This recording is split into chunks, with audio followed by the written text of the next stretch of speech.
Assalamualaikum warahmatullahi wabarakatuh. Pertama-tama perkenalkan dulu, nama saya Jessica Nanda Syafitri dengan NIM 1808102011190. Nah, pada kesempatan kali ini saya akan menjawab beberapa pertanyaan terkait dengan sistem informasi manajemen. Dan di sini ada 4 pertanyaan. Dan tanpa berlama-lama lagi, langsung saja kita beranjak pada pertanyaan pertama.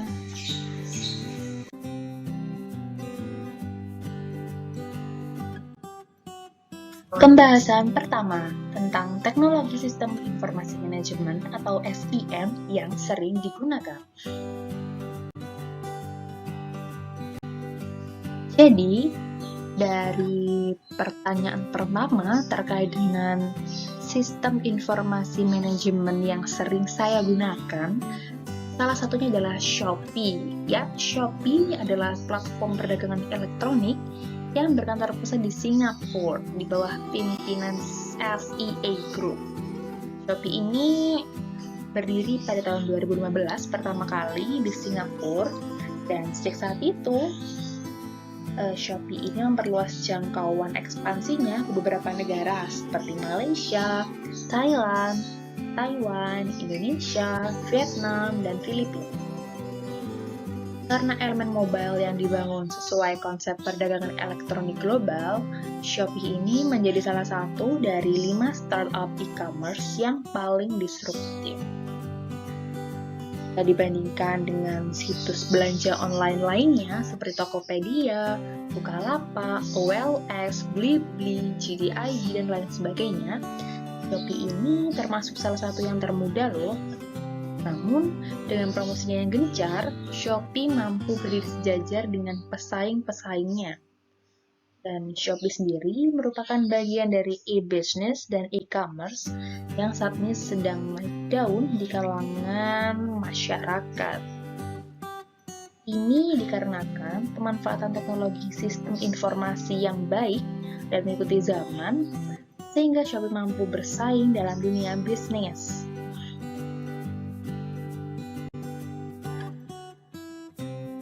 Selanjutnya kita beralih pada pembahasan kedua tentang teknologi dalam sistem informasi manajemen atau SIM tersebut. Baik, selanjutnya kita beranjak pada pertanyaan ketiga terkait teknologi dalam sistem informasi manajemen yang telah dipilih. Karena di sini saya memilih Shopee, maka di sini ada 4 teknologi yang digunakan oleh Shopee. Yang pertama ada TPS, yang kedua MIS, yang ketiga DSS, dan yang terakhir AIS.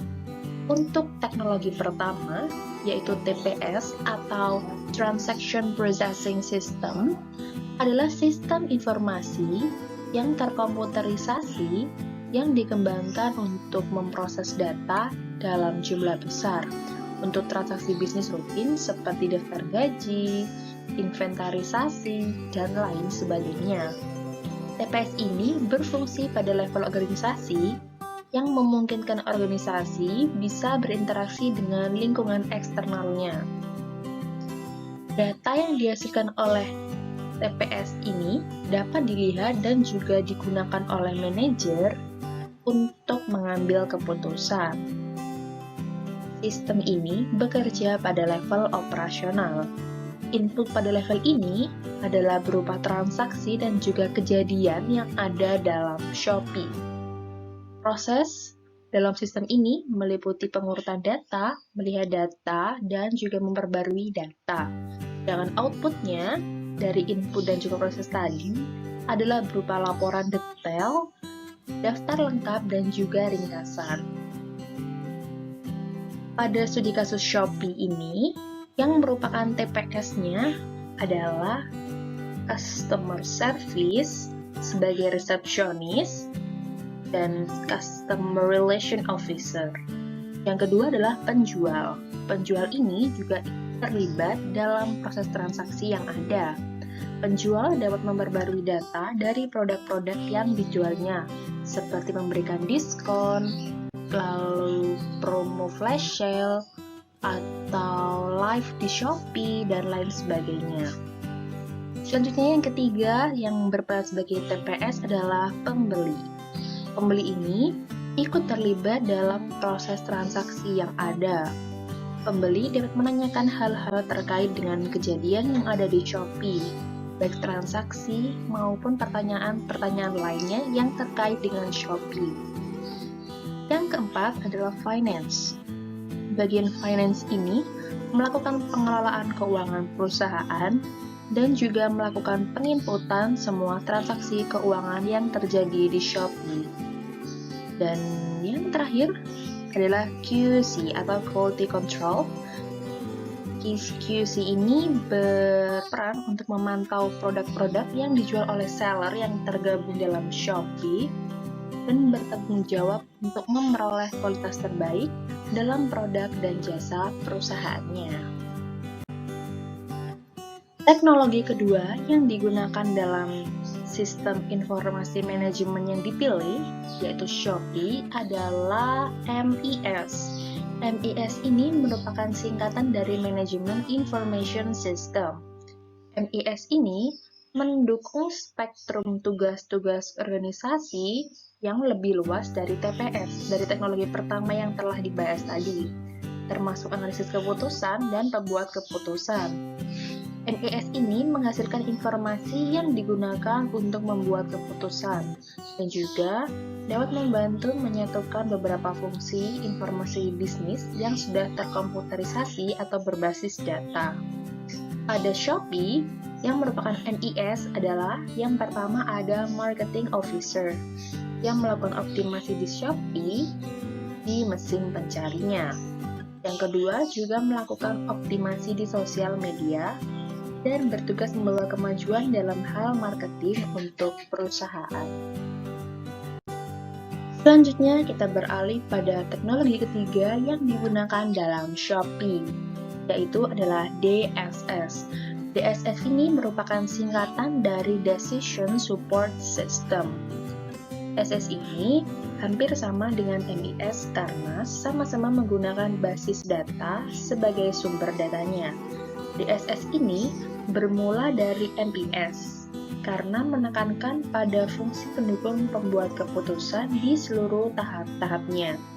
Ya, meskipun keputusan aktual tetap wewenang eksklusif pembuat keputusan. Jenis DSS menurut tingkat kerumitan dan tingkat dukungan pemecahan masalahnya adalah sebagai berikut. Mengambil elemen-elemen informasi, menganalisis seluruh file, menyiapkan laporan dari berbagai file, memperkirakan akibat dari keputusan, dan juga mengusulkan keputusan serta membuat keputusan. Nah, pada studi kasus Shopee ini, yang merupakan DSS adalah Chief Marketing Officer, yaitu pemimpin dari Marketing Officer yang bertugas membuat keputusan atau kebijakan untuk kemajuan di bidang marketing perusahaannya. Oke, teknologi terakhir yang digunakan dalam Shopee ada EIS. EIS ini adalah singkatan dari Executive Information System. EIS ini adalah sistem terkomputerisasi yang menyediakan akses bagi eksekutif secara mudah ke informasi internal dan juga eksternal yang relevan dengan faktor penentu keberhasilan. Nah, di Shopee ini, yang merupakan EIS adalah Chief Executive Officer yang mengelola dan menganalisis segala aktivitas fungsional bisnis seperti operasional, sumber daya manusia, keuangan, dan juga pemasaran, serta yang bertugas membuat kebijakan, prosedur, dan standar pada perusahaan. Pembahasan ketiga tentang isu etika dalam sistem informasi manajemen tersebut. Oke, selanjutnya kita beralih pada pembahasan yang ketiga, yaitu terkait isu etika dalam sistem informasi manajemen yang dipilih. yaitu di sini Shopee. Nah, jadi ada beberapa isu etika yang terjadi dalam Shopee. Salah satunya adalah peretasan data atau penyadapan akun yang dilakukan oleh beberapa oknum yang mengatasnamakan Shopee. Hingga kejadian ini berimbas pada menurunnya kepercayaan masyarakat pada Shopee. Dan kebetulan untuk kejadian ini saya sendiri pernah mengalaminya. Jadi ceritanya saat itu ada telepon masuk di nomor saya, dan kemudian setelah saya angkat, dia bercerita kalau dia adalah salah satu karyawan Shopee atau tim Shopee yang menawarkan hadiah waktu itu, dan saya disuruh memilih antara voucher atau cashback sebagai salah satu keuntungan dari pembelian belanja dengan minimal kurang lebih waktu itu 500.000 atau berapa gitu kalau saya tidak salah. Dan kebetulan karena saya sudah cukup lama memakai Shopee ini, jadi saya sedikit tahu tentang beberapa informasi mengenai hadiah yang didapatkan dari Shopee. Tahu saya, Shopee tidak pernah mengirimkan atau menawarkan hadiah di luar aplikasinya dan juga melalui email resmi dari Shopee sendiri. Jadi sebenarnya yang diincar oleh si pelaku ini adalah saldo di ShopeePay dari calon korbannya. Jadi ShopeePay ini adalah payment gate resmi dari Shopee, seperti layaknya GoPay yang di Gojek. ShopeePay ini adalah payment gate resmi dari Shopee. Nah, dan tidak setiap pengguna juga yang mengaktifkan ShopeePay di Shopee-nya, tapi si pelaku ini dengan dalih memberikan hadiah dan menawarkan hadiah dari Shopee, dia mencoba masuk ke akun Shopee kita yang pastinya di awal sebelum masuk ke akun, kita selalu dimintai nomor verifikasi untuk menyatakan kalau kita ini benar-benar pemilik akun tersebut, yang biasanya nomor verifikasi itu kirimkan melalui SMS di nomor pengguna Shopee itu. Dan si pelaku ini dia mencoba masuk ke akun kita, dan lewat telepon ini dia menanyakan kode verifikasi akun kita dengan dalih kalau itu adalah kode hadiah kita yang harus diberikan kepada Shopee sebagai syarat untuk mengklaim voucher atau cashback yang sudah ditawarkan sebelumnya. Nah, padahal di Shopee sendiri sudah ada beberapa informasi terkait nomor verifikasi ini yang tidak boleh disebarluaskan ke siapapun termasuk karyawan Shopee.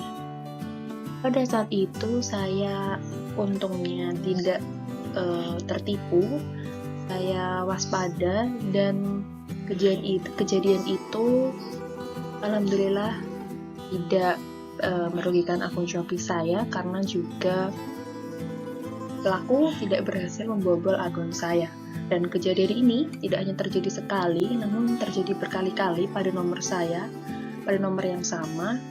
Dan ini menunjukkan kalau saat ini banyak isu-isu terkait pembobolan data Shopee yang banyak dimanfaatkan oleh oknum-oknum kurang bertanggung jawab, yang nantinya berimbas pada turunnya nama Shopee di masyarakat. Citranya menurun karena adanya beberapa kejadian penyadapan data ini. Pembahasan terakhir terkait langkah perusahaan untuk menangani isu etika tersebut. Nah, Langkah yang dilakukan oleh Shopee untuk menangani isu etika tersebut terkait dengan penyadapan data dan juga peretasan akun yang dilakukan oleh oknum-oknum di luar tanggung jawab Shopee, yaitu Shopee berkali-kali mengingatkan kepada para penggunanya untuk waspada dan hati-hati terhadap pesan yang dikirimkan di luar aplikasi Shopee dan juga email resmi dari Shopee. Informasi ini berkali-kali diberikan oleh Shopee, baik melalui aplikasi Shopee, informasi dalam aplikasi secara langsung, tulis, dan juga pemberitahuan ini dikirimkan melalui email pengguna Shopee yang dikirim melalui email resmi perusahaan. Selain itu, di Shopee sendiri juga menyediakan layanan customer care atau customer service yang bisa dimanfaatkan untuk para pengguna Shopee untuk melaporkan kejadian-kejadian yang mengatasnamakan Shopee untuk ditindak lebih lanjut. Untuk itu, kita sebagai pengguna, baik aplikasi Shopee maupun bentuk informasi lainnya, aplikasi lainnya, hendaknya lebih waspada terhadap informasi-informasi yang mengatasnamakan sebuah perusahaan atau brand yang diberikan di luar akun resmi atau kontak resmi dari perusahaan. Karena pada masalah kini, saat ini sudah terjadi banyak sekali penipuan-penipuan yang mengatasnamakan sebuah nama perusahaan besar ataupun brand besar yang dilakukan demi mengatasnamakan kepentingan pribadi oleh oknum-oknum yang kurang bertanggung jawab. Untuk itu, hendaknya kita harus lebih waspada dan teliti dalam setiap informasi yang kita terima.